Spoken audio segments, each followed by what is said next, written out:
You're listening to the ESO Network, your station for all things geek.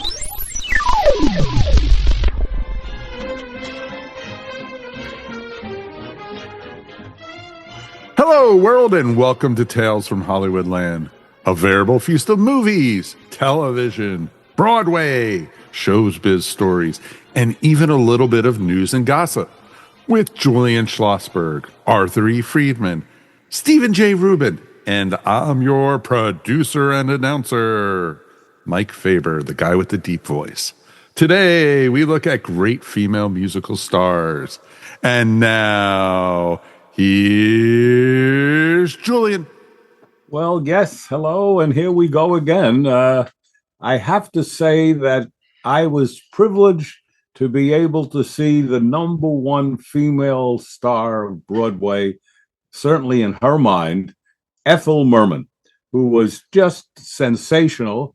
And in today's world where everybody seems to be mic'd, not only didn't she need a mic, you had to be careful you weren't too close because she'd blow you right out of the theater. Ethel Merman was an extraordinary talent and without a microphone starred in some of the biggest musicals ever on Broadway, including Anything Goes. Annie Get Your Gun. She did Annie Get Your Gun twice. She came back and did it.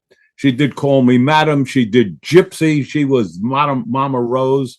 She even came in after Carol Channing and a few others to do Hello, Dolly. She was a force of nature, an extraordinary talent. Her original name was Zimmerman. She dropped the Zim and became Merman. And that's Ethel Merman from me. Well, and do you know what Frank Sinatra said to her? Frank Sinatra said to Ethel Merman, "Speak up." Yeah. Speak up. That's what he said, Steve. Well, I'll tell you, my first brush with Ethel Merman was in that great 1980 comedy Airplane. How about It's a Mad, Mad, Mad World? You're right. That was an earlier brush. You're absolutely right. She was perfect as Dorothy Provine's mother and Milton Berle's mother-in-law. That's a big oi. And Jonathan Winter's nemesis. There was a guy who did a book about Ethel Merman, and he kind of was very close to her late in her life. And he talked about the fact that there were these two Ethel Mermans. There was Ethel Merman, the singer, the greatest Broadway singer probably of all time. And then there was Ethel. And Ethel Merman she was a secretary at one time. So she operated her life like a secretary. She always making notes. And you'd always find her shopping for bargains at Gimbel's or Macy's. So she was kind of like a different person. She was unique. There's never been a voice like hers, guys. Well, she was very famous for this story where they interviewed her and they said, Olivier is petrified on opening night. Helen Hayes throws up. How are you on opening night?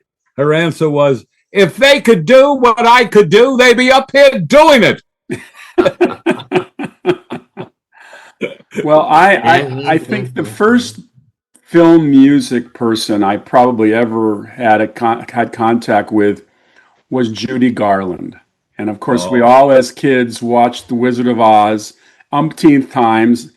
It became a staple on CBS when they brought it back to TV. I was surprised to find out that The Wizard of Oz was not a hit when it was released originally by MGM. It was, I don't know what people were thinking back in 1939, but they certainly were going to Gone with the Wind 12,000 times, but they apparently weren't going to The Wizard of Oz. And then the thing, as you research this movie, and I've heavily researched it, you find out that they were thinking of dropping the Somewhere Over the Rainbow number.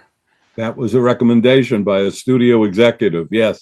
It slowed down the pace of the movie. Also, somebody said it was kind of ungirlish to sing in a barnyard.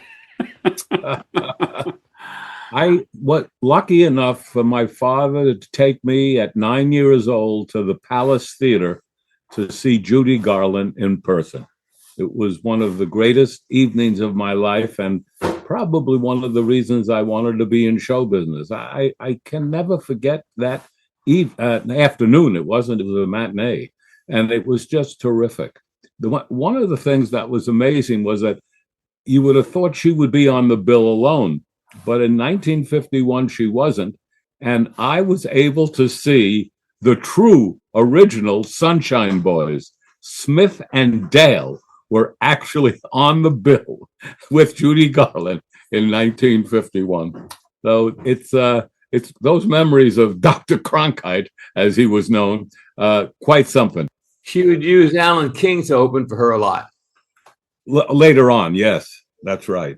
So, what songs do you remember from that first time, Julian? Do you remember anything? Yeah. Did she sing Somewhere Over the Rainbow? Oh, that was the end. That was the last song. Come on, Steve, of course. She closed with that, and the whole theater was just sobbing and bobbing all over the place. A lot of weeping and crying, because besides everything else, she was a great star of the gay community, even in the 50s. So it was I remember that, and that song, We'll Walk Up the Avenue. Yes, we'll walk up the avenue. Dum, bum, bum, bum, ba-da-da. They did that number. And it was quite an afternoon, Steve, and one you just never would forget. I still have the playbill from that. I kept it. I'm surprised because I don't have too many anymore. I used to have them all. But now, I think I've mentioned to you guys before that I had a cousin of mine when I was a child, Jackie Miles, very successful nightclub comedian, and he opened for Judy Garland in a series of concert tours. Jackie told us stories of how he and several other people had to push her out on the stage. Her stage fright was so immense that she would always say, I'm not going out. And her husband, Sid Loft, and Jackie Miles, and whoever else was there, Judy, no, they're not going to come tonight. Judy, you were sold out. They're not going to be there. But Judy, there's no seats. You must go out. And they had to push her. And once she hit the stage, it was magic. Oh, she really was sensational. The other thing about that particular afternoon, I think I may have mentioned it, was that a lot of famous people were in the audience, but the one that I remembered the most, who was not that famous certainly today, but was then, was an English actor named Richard Greene, Greene. And the reason, Robin Hood. And that was why I was so excited. At 9 years old, there's Robin Hood and waving. Robin Hood, riding through the glen. Robin Hood with his band of men.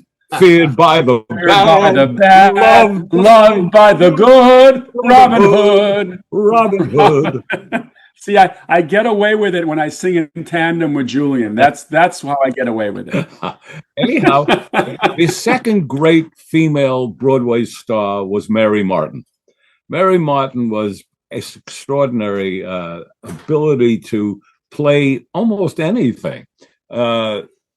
My first time I saw Mary Martin, I was a little older. I was about 13, and she did Peter Pan. And can you imagine, you're a young kid in the audience and an actor is flying over your head in the theater? I mean, this was unheard of on Broadway for me. I had not seen Jean Arthur, and I don't think she flew when she did it. But Mary Martin's flying all over the theater, and it was quite exciting to see. Mary did a wonderful show based on the Four Poster with Robert Preston, another great musical comedy star, called I Do, I Do. So she was known for that, and she introduced a great song called My Heart Belongs to Daddy. A very, very, actually for the time, a sexy song. Cole Porter. And so, Julian, why do you think that they didn't use Mary Martin in the movie version of South Pacific? They got, I believe, Mitzi Gaynor instead. Because she really had no box office. She had made almost no movies, Steve, at all. Oh, okay. None at all.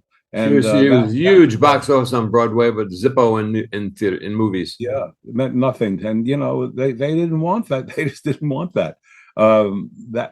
You think that Janice Page had a career on Broadway, and yet when they did Pajama Game, Jack Warner insisted Doris Day come in as the lead. Mm-hmm. So it happened all the time. And of course, we know what the famous ones, the famous stories, and with Julie Andrews not getting My Fair Lady, and then and then doing Mary Poppins. So it sadly, like everything else, tied in, tied out. But Mary Martin also came in to do Hello, Dolly. It's amazing how many people after Carol Channing came in. I said Ethel Merman, I said Mary Martin, there was Martha Ray, there was Ginger Rogers. David Merrick, when he had a hit, he knew how to milk it. He just kept it going for years and years. Yeah, well, it was perfect, though. It was perfect for the women who were in the middle age, and there were so many stars.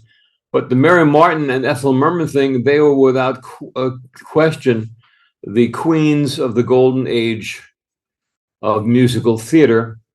Right after that stepped a little lady named Julie Andrews, of course. Oh yes. But the Jeepers, Mary Martin and Ethel Merman basically assured you of a hit. Yes. I don't think they ever did a bomb, When Audrey Hepburn got My Fair Lady, the movie, instead of Julie Andrews, she's voiced, is it by Marnie Nixon? Did Marnie Nixon Marnie Nixon definitely did. So Marnie Nixon is prevalent a lot in film because she does a lot of voices. I think she does Natalie Wood in West Side Story. Yeah. Did Marnie Nixon ever come on camera as an actress, or was she just known for her voice? Well, she certainly was known for her voice. She may have had small roles, but nothing that I can think of any importance.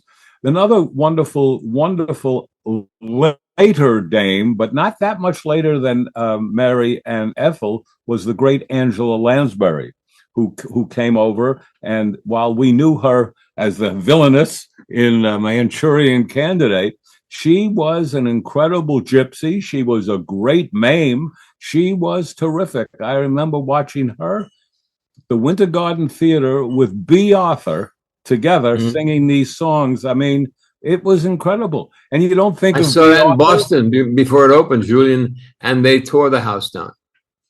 Really? Stopped the show. Yeah, it was something. Bosom Buddies. And Bosom Buddies. And then she even did Sweeney Todd. So Angela Lansbury, as it got a little after Martin and Merman, she came in to her own on big shows with big successes.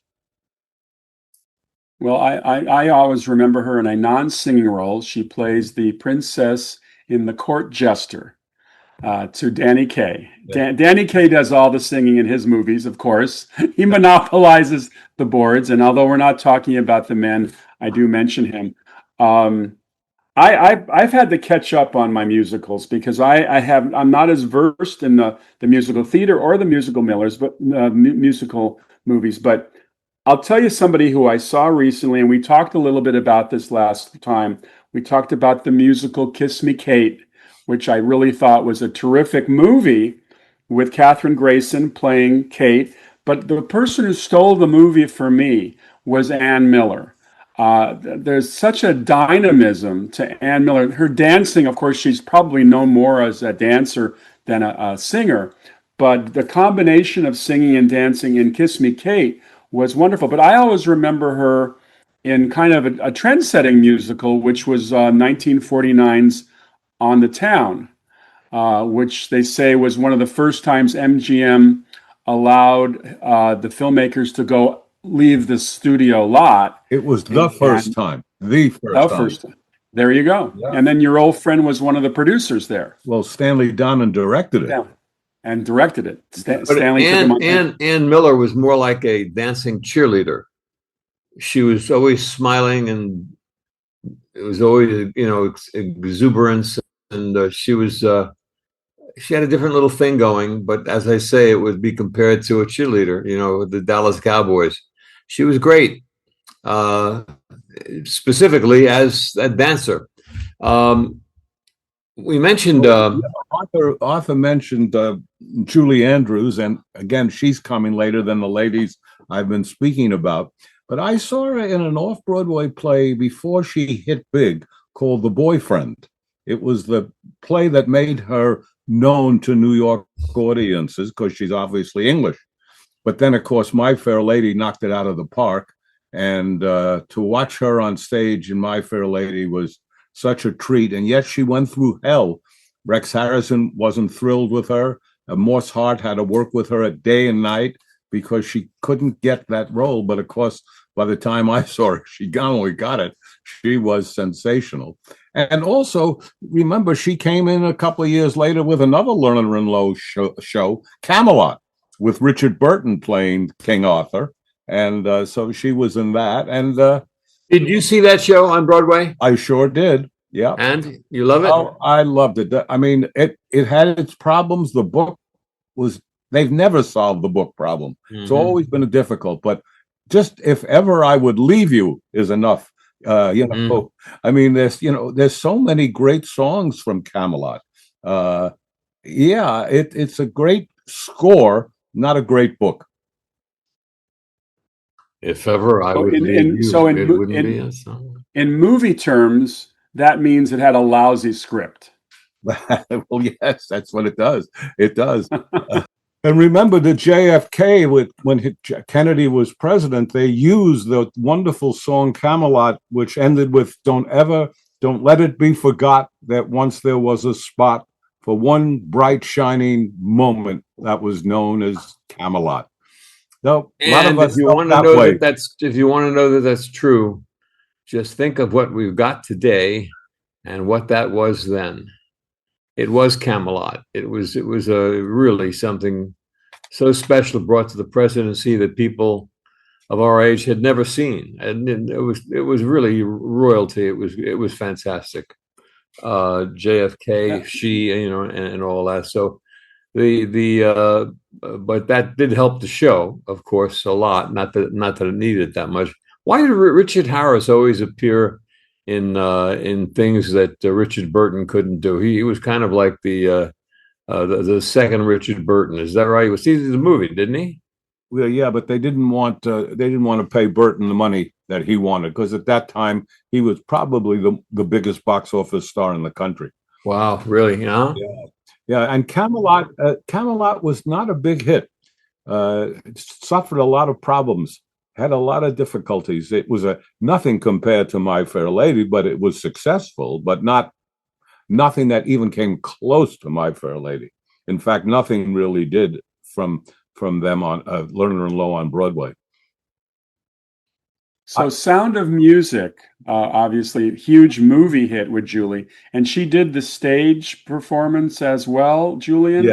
Yes. Yes. So Sound of Music started out as a stage musical and then went to movies. That's right. But by then she was a star. Who played the Captain Von Trapp in the stage version? I don't know. I don't remember. Okay. I do remember. That's a good question, Steve. I will look it up later. Was it Harp Fresnel? I don't think so. No. Find that out. There was a song that Audrey Hepburn did sing in Breakfast at Tiffany's. She sang Moon River, and that version, out of all the versions, that's the Hank Mancini's favorite version of it. Just sitting there with a guitar and singing that beautiful little song. And she was terrific singing it. It was really emotional and moving and something you just wouldn't forget. I remember seeing it the very first day the film opened in Binghamton, New York. I was 3 people in the theater for the first show. Nah. Binghamton, New York, home of Rod Serling. Home of Rod Serling, yes. Home of Rod Serling. Known as the Triple Cities of Binghamton, Endicott, and Johnson City. Anyhow. Very good. Yeah. And of course, we've mentioned this before, but what was Blake Edwards thinking with Mickey Rooney? Excuse me, what is that moment? It defies any logic and would make the woke people kill themselves right on the spot. But you mentioned Kiss Me Kate, and an African American beautiful singing voice named Brian Stokes Mitchell came back to Broadway in the lead in the Alfred Drake role, and he was terrific in it. He also did Man of La Mancha in the Richard Kiley role. So he's quite a well-known, has become very well-known leading man on Broadway now. But Cole Porter, who wrote so many great songs, never wrote a greater song than from Kiss Me Kate, which was Strange Dear, but True Dear. When I'm close to you, dear. What a song. Stars seem to shine. What a good. By the way, gentlemen, I went to the movies the other night. Shocking. I went to the movies and I saw a new movie called Blue Moon. And Blue Moon is about it takes place in one night. It's about Loren's heart. And tell us about that. I want to see it.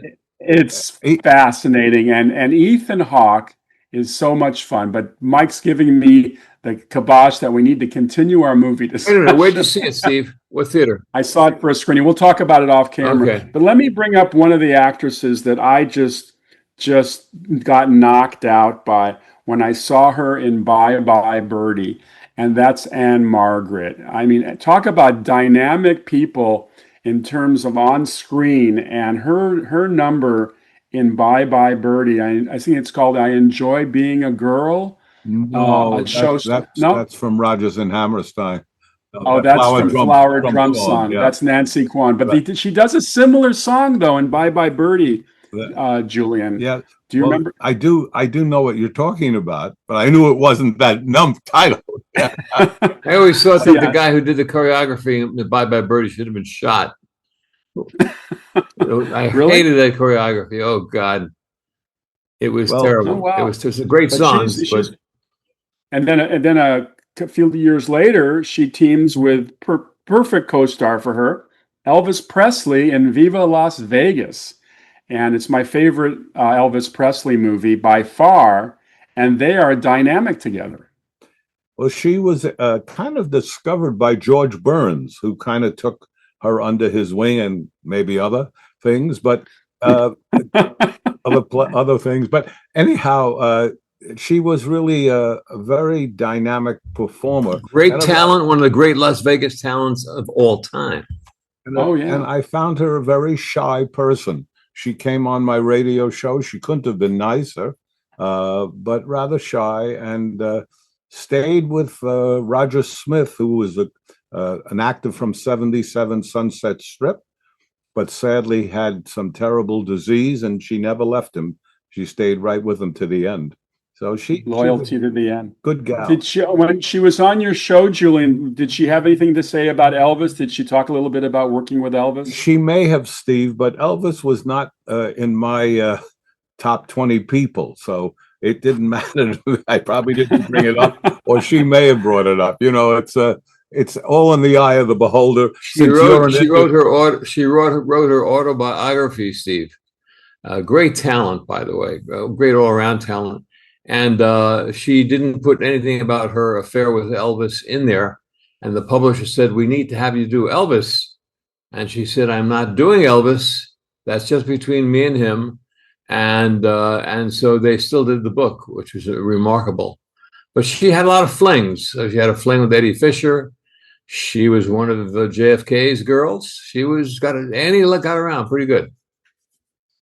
Another lady who's become quite big on Broadway is Patti LuPone. Patti LuPone has done a lot of musicals. She first came to my attention in Evita, and she was really terrific as Evita. And then she did, she was in Les Mis. She played Fantine in Les Mis, and then she came back, and as many women do, she played Mama Rose in Gypsy. So she's been doing shows for a long time and has a big following. The woman that I mentioned that I saw The Boyfriend off Broadway with Julie Andrews. I fell in love off Broadway with a girl I had never seen, a lady I'd never seen.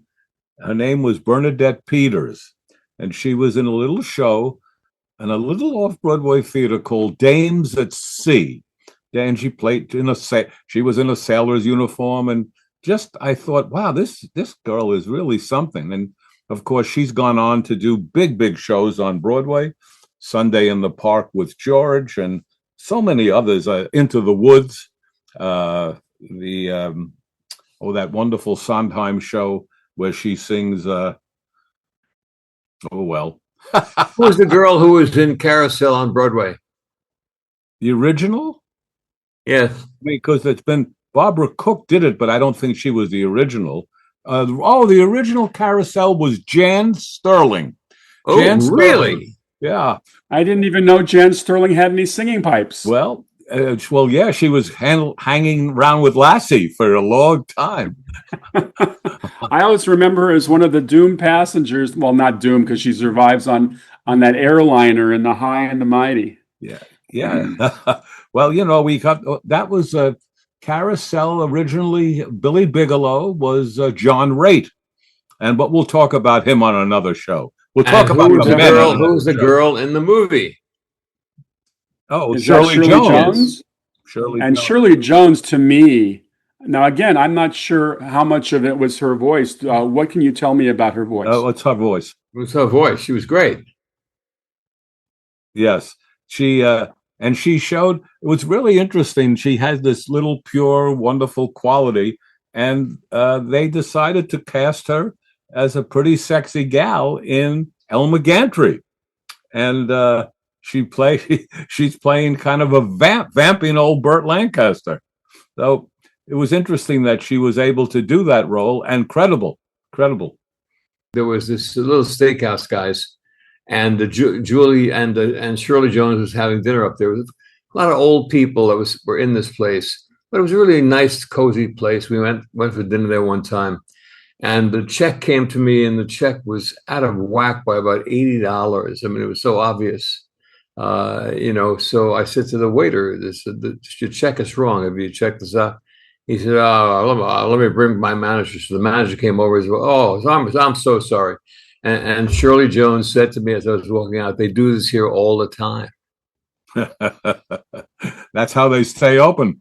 Old people, they took advantage. Yeah. Her voice in Oklahoma is so beautiful, and what a perfect part for her.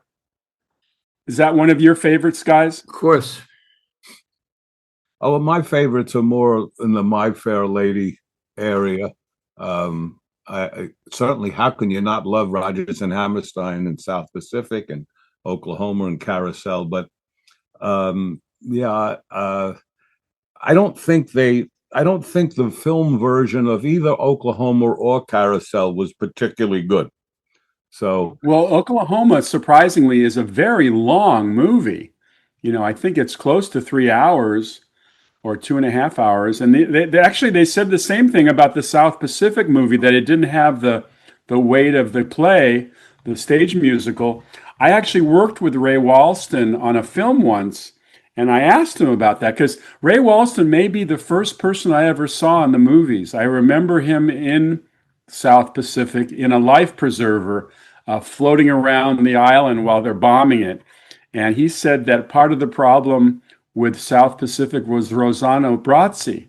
He was like in a different movie than they were in. And I guess I'm not sure what the original was. That Mario Lanza, Julian? No, Enzio Pinza. Ezio Pinza. There you go. I don't know how his performance was different, but it must have been. In the theater, I understand it was magical. Never saw it. But between him and Mary Martin, again, there was that middle-aged, that was that was the huge demographic post-war. Who was the original girl star singer in Fiddler on the Roof? Julian, you remember? Maria. Her name was Maria Cadaver, I believe. Oh yeah, but she was. I tell you who was one of the sisters, Bette Midler. Bette Midler was one of the sisters in Fiddler on the Roof originally. Oh, that's funny. And the tailor was Austin Pendleton. So there was some interesting characters from Fiddler that came out of that show. Austin Pendleton is so great. So we mentioned earlier that Ann Miller is known more for her dancing than her singing. Would you say the same thing about Sid Charisse? Although she does sing, obviously. She sings in Brigadoon. Oh, yeah. She's noted for her dancing and her legs. Her legs. Yes. From here to Vancouver and back, definitely. And then another person I noted, I really enjoyed her work. She's in On the Town as well. Vera Ellen. Yeah. Are you familiar? Great. Yes, Vera. Great. Yeah, she was in a movie called Christmas. White Christmas. Merry Christmas. White Christmas. White Christmas. Yes. Yeah. No, it's there are some incredible performers that didn't make it in movies, but were great on stage, and that can happen. It just the mediums are really quite different, and you can see for example, you take a movie like Annie. What a fantastic play that was, to sit through that play and that song, Tomorrow the Sun Will Come Out Tomorrow, and everybody's yelling and screaming. But they choose John Huston to direct the movie. Yeah. Just strange when those one of the great theatrical experiences of my life. Took my ex-wife and my little daughter at the time was about 6 years old to Broadway during Christmas time to see Annie. And have never forgotten it and never will forget it, and only to learn years later, watching Sarah Jessica Parker on an interview saying that the kids used to go back to Schubert Alley in between shows and smoke pot, which was hysterical. I thought I mentioned Huston with Annie, but Arthur, you talked on one of our shows about how shocking it was that The Wiz was made into a movie with another great filmmaker, Sidney Lumet. So it's interesting that the directors themselves often want to stretch and do what they've never done before. It's not just actors who want to do that, but there's the two examples of really successful shows. Did you see Wiz on Broadway?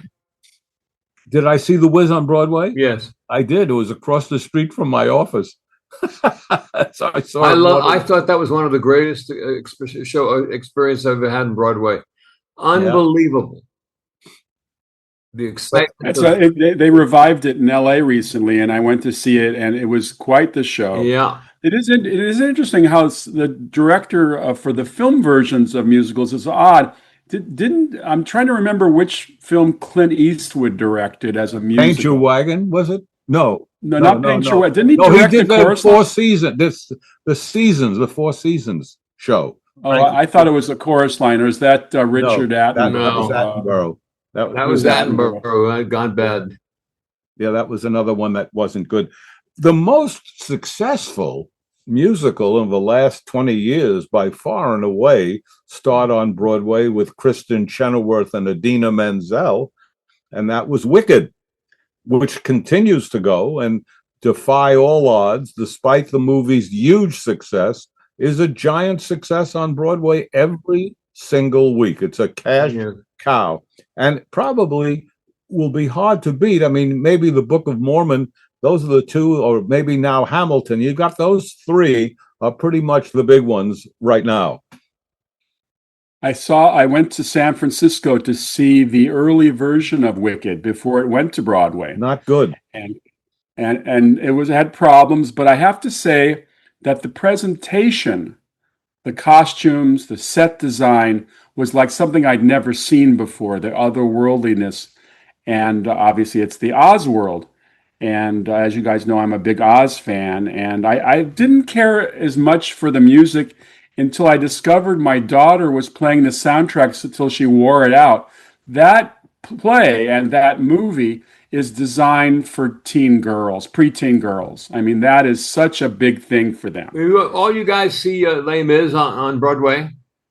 I saw it in London, and I saw it on Broadway. I saw it before it came to America. What a knockout, huh? Oh. Yeah, not a great movie though. No, good movie though. Good. Wasn't great, but it was good. Russell Crowe should not have been singing, but that was their choice. Yes. Now you can't miss him. No. That's right. He's playing Hermann Goering. That's In right. Nuremberg. I don't think he's wearing a fat suit either. Oh my God. Yeah. Just strange casting. Well, there's no singing in Nuremberg for good reason. Let's move on to Barbra Streisand. Barbra Streisand certainly has done a lot of singing in her career. In movies, she's terrific. All I can say is she's terrific. I'm a big fan of Yentl. I think it's a terrific film too. And she is a great, great singer, great performer, great actress.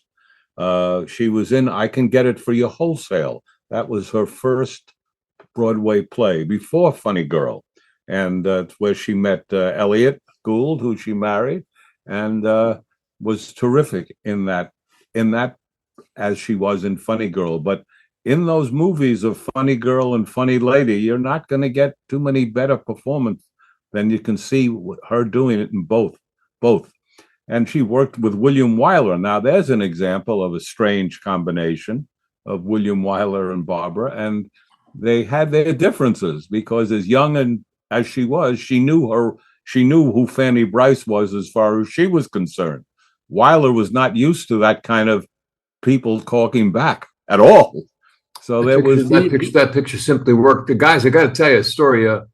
1960s, 64, 65. I was a sales manager for United Artists movies in New Haven, Connecticut. So the man who co-owned the Shubert Theater in New Haven, where all of these shows would play before they go to New York, was named Morris Bailey. Wonderful old guy, and he was partners with the original Shuberts, and they owned the theater, So he also owned a couple of movie theaters, so we got to know each other, and he understood my passion for theater. And he said, "You know what? It's so nice to see a young man like Spence. Meet me at the theater at noontime at the Shubert tomorrow. I'll take you around." And he took me into the theater, and he showed me all these historical places in the Shubert for all of the great shows that appeared there, and told me of things as an example. He says, "You see that box office over there?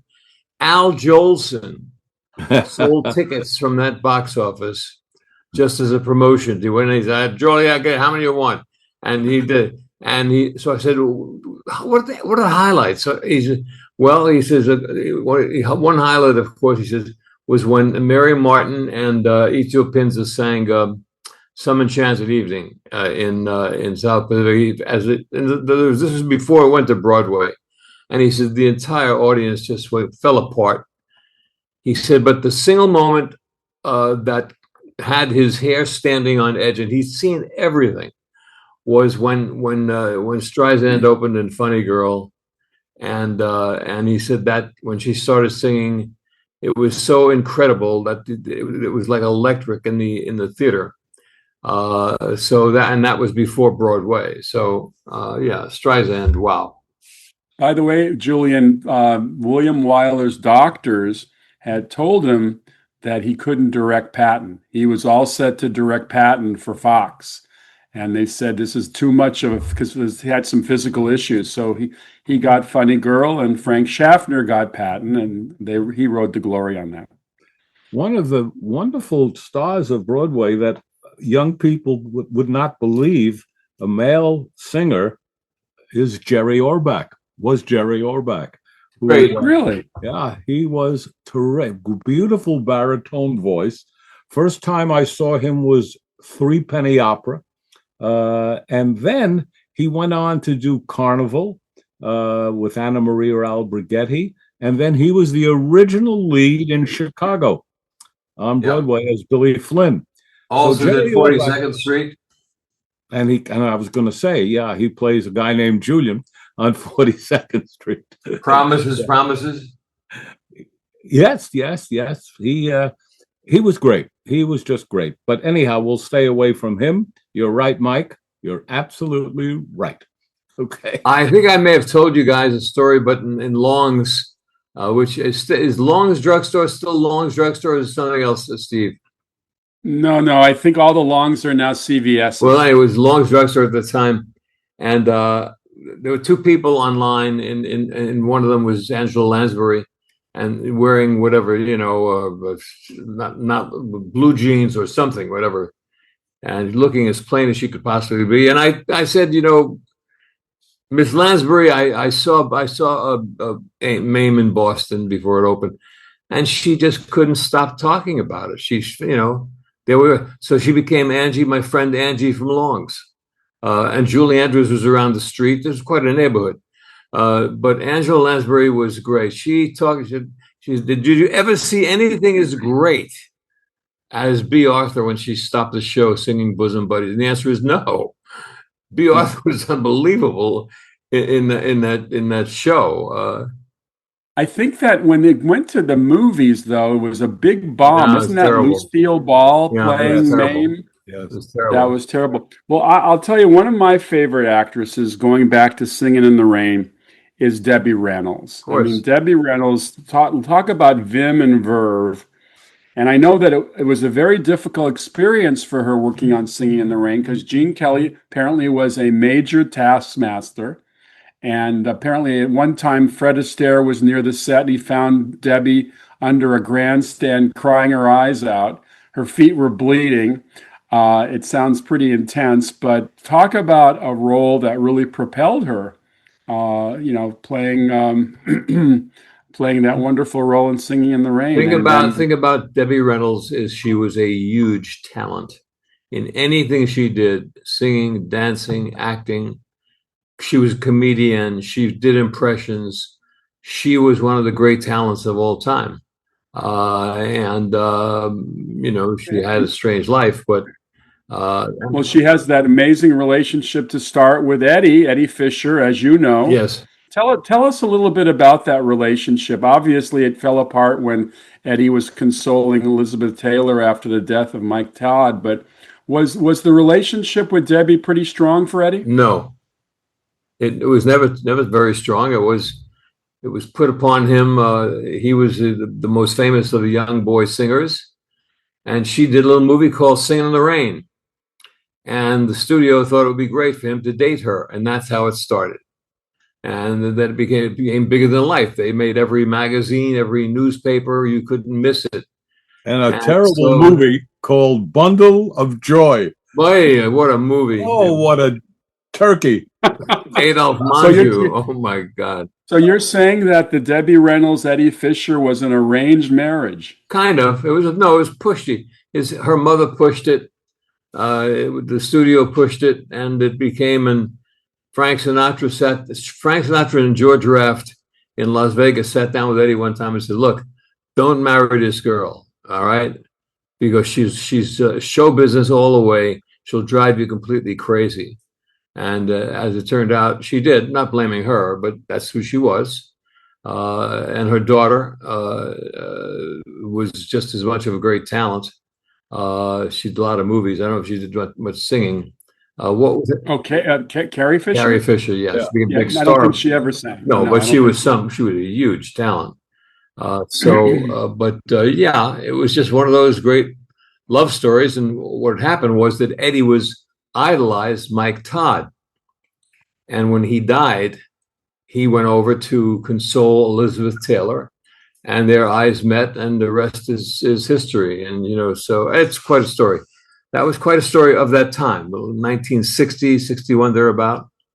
Scandalous. Birth of paparazzi, yeah. But she was a great time. I'm trying to think if she ever did anything on Broadway. Debbie?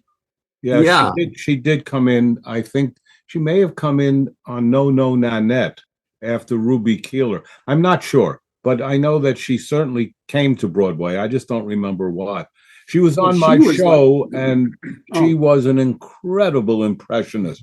Incredible. Arthur mentioned it, but she was right on. She could do almost anyone. It was amazing. And when you're sitting 2 feet away from someone, as I was, she almost morphed, even though it was for radio only the voice, she was morphing into these people. It was an amazing thing to observe. Yeah.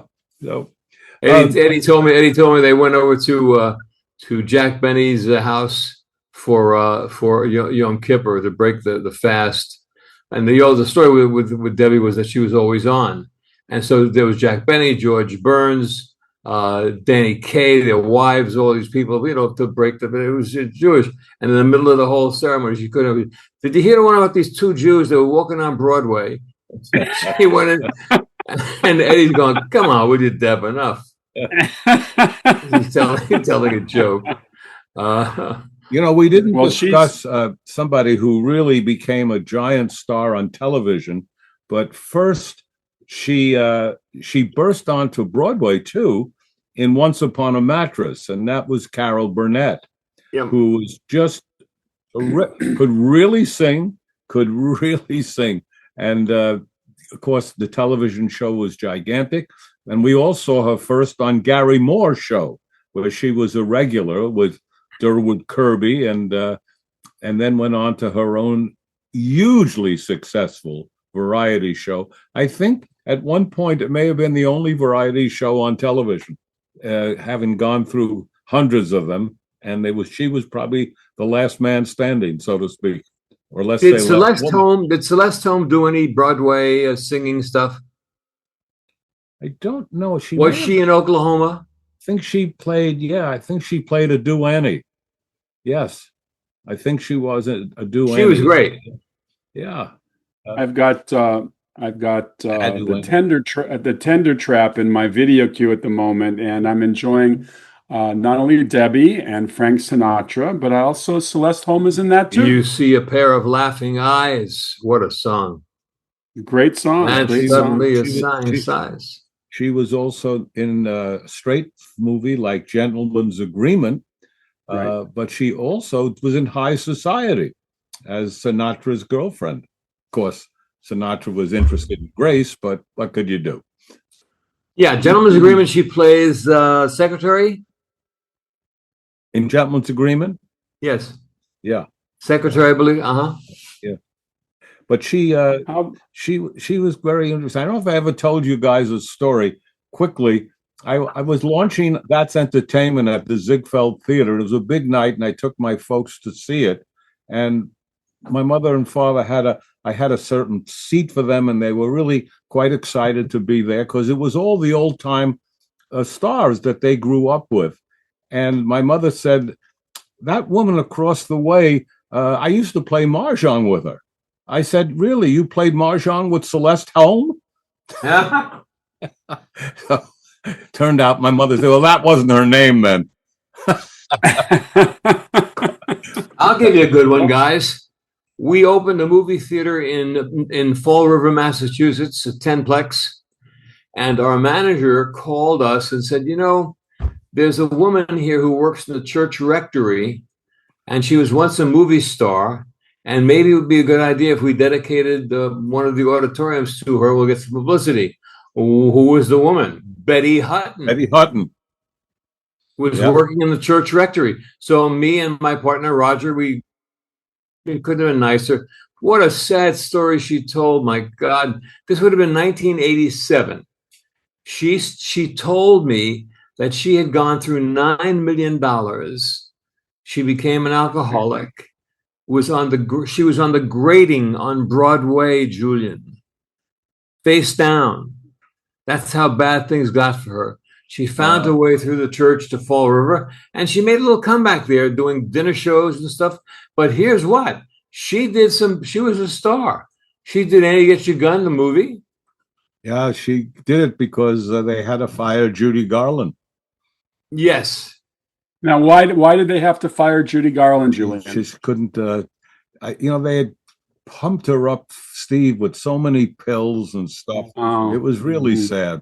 It was very sad, and she was coming late and everything. But that really helped Betty get her. That was a big movie for her.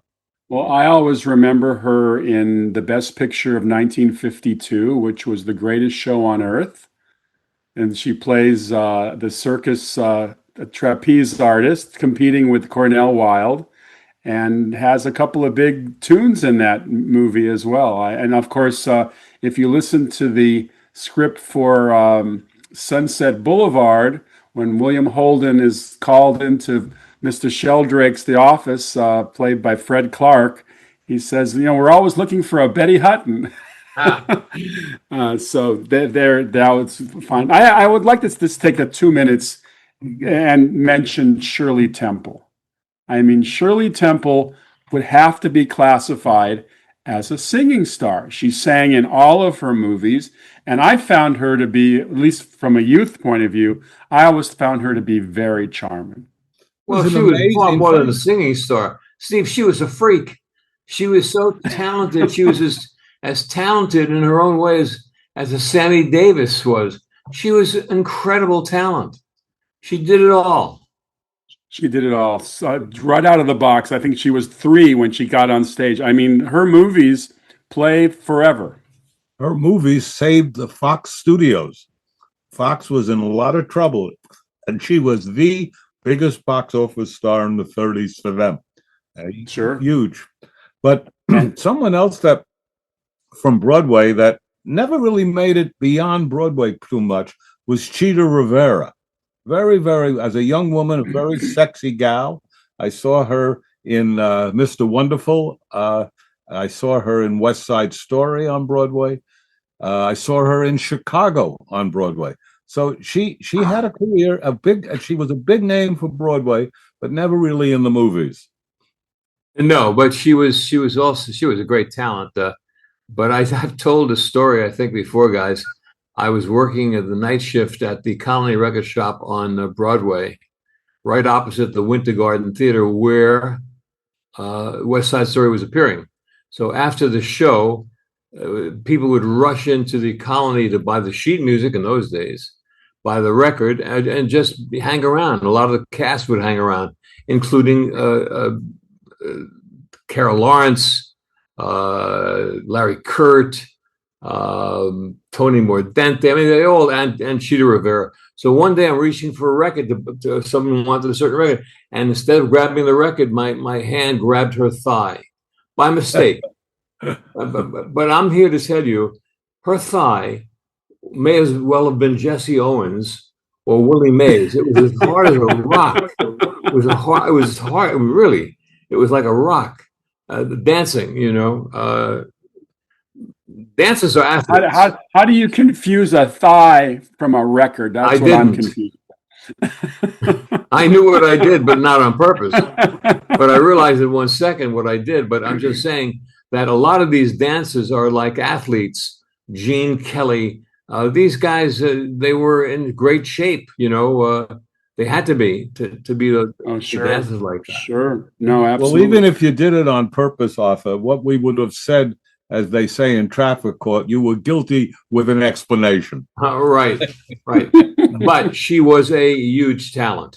Chita Rivera never broke through to big stardom, but she was certainly a Broadway star. A Broadway star, no question. Yeah. I think Rita Moreno became the big screen version of her, and she played in the West Side Story. Are we all fans of West Side Story? America. Are we all fans of West Side Story? Oh yes, absolutely. Not the new version though. I was not a huge fan of the remake. I thought it was it didn't make me forget the original. Absolutely. Did you know that Steven Spielberg said in his the movie he did, I happen to like, The Fabelmans, that the movie you just mentioned earlier was his favorite movie, and that was The Greatest Show on Earth. Because it was the first. Oh yeah, he talks all about inspired him to do that. Well, we've come to the end of discussing female musical stars. Let's talk about the last movie we saw, and we'll start with Mike. Mike, you're always seeing something. What did you see last? Last was interesting because we were home on Saturday night for once, and we wanted to watch something we haven't watched in a year or two or so, and we actually stumbled upon Once Upon a Time in Hollywood by Quentin Tarantino. Such a wonderful film. And for those who don't know, it's a retelling kind of sort of what happened to Sharon Tate and also her interaction with the Manson family, and with a more positive ending brought to you by Quentin. And it was a great film. And, they're actually making a semi-sequel to this film featuring one of the characters, Clint Booth, played by Brad Pitt. And Cliff Booth. Cliff Booth, that's right. Cliff Booth, absolutely. It's one of my favorites of all time. I have seen it 11 times. I grew up in LA. I was there in '69 when they made it, so all those memories came flooding back to me. In fact, I used to ride my bicycle to Larry Edmonds' bookshop on Hollywood, which is figured prominently in one of those scenes. Oh, very much so. And it must have been great nostalgia seeing that for you and everything. Oh yeah, well, not only the movie itself, but the little interstitial radio signature tones from KHJ Radio and the commercials, the TV commercials. Definitely a lot of fun. Yep, I definitely recommend it. And it was as entertaining watching it on Saturday as it was probably when I saw it the last time 3 or 4 years ago. So it was great. What about you, Arthur? What was the last movie you and your wife watched? I fell into a movie. I had seen Stalag 17 a while back. And also I fell into another war movie that I loved from years ago, and it's still great, called Devil's Brigade, which actually was made and in the can before The Dirty Dozen, but it has similarities to The Dirty Dozen. But The Devil's Brigade is an older Bill Holden, a great movie. I loved it. True story, based on Canadians and Americans. The campaign in the Italian mountains. Was Cliff Robinson in that? Yes. Yep. Yeah. Yep. Yeah. What about you, Julian? Once a year, I watch All the President's Men. Marin and I just want to watch a great movie. No discussion. Just sit back, watch Robert Redford, Dustin Hoffman, Jason Robards, Marty Balsam, Jack. It's just an incredible movie. Brilliantly directed by Bob Benton, and it just moves. It's exciting to know the ending and not care, just to watch how the pieces get together, to watch Jane Alexander in the smallest of roles. To watch this movie is to see a real great movie. And once a year, I watch that movie, and once a year, I read The Catcher in the Rye. Those are the two. Yeah. So, well, on any given year, All the President's Men would have been Best Picture, but it happened to come out the same year as Rocky. And talk about a film riding the tide of success that just blew both All the President's Men and Network, Padashevsky at his best, out of the water. Crazy. But All the President's Men, for whatever it's worth, is on my top 10 list of favorite all-time films. Sure, of course. Let's turn over the microphone to Michael, our hosting god. Hosting god. Wow. I need to put that one on my resume. I really do, Steve. I like that. You've reached the end of this episode of the Tales from Hollywoodland podcast. Always remember, we couldn't do this without you. We want to hear from you. So please write us anytime at talesfromhollywoodland@gmail.com. Remember, you can find us wherever fine podcasts are found. And now you can even find us up on YouTube. If you made it this far into the episode, why not subscribe and give us a little thumbs up? Or if you're listening, please give us 5 stars. If you're on social media and into that kind of thing, we are up both on Facebook and Instagram. Before we get out of here, let's check with the guys and see what's happening this week on their podcast. Julian, who are you talking to this week? Well, this week I have a couple of guys who were on our show on Tales from Hollywoodland. That is Leonard Maltin and Nat Seegeloff.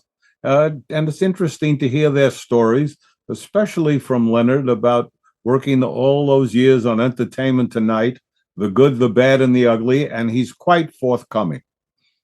Oh, very much so. He's such an amazing person, and he was one of my mentors when I was back in college, because he wrote quite a few books on the history of animation, and I was studying his books and everything when we were there.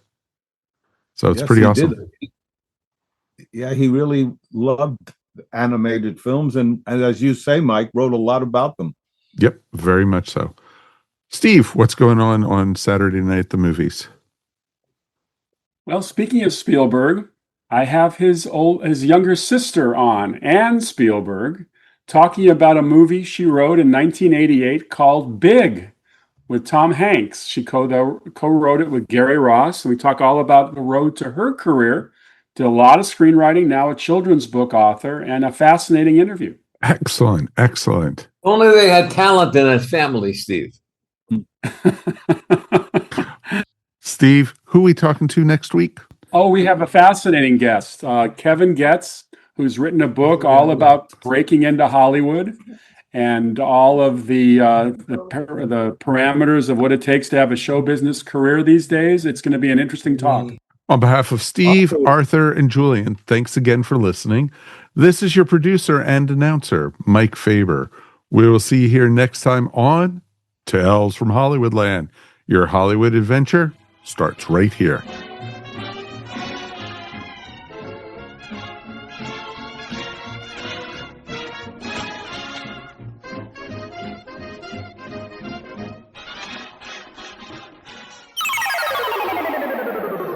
There are a lot of great podcasts that review Doctor Who episodes in order.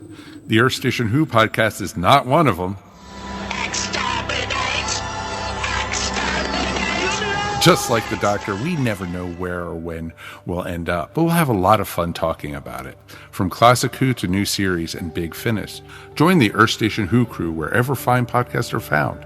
Earth Station Who is a founding member of the ESO Network.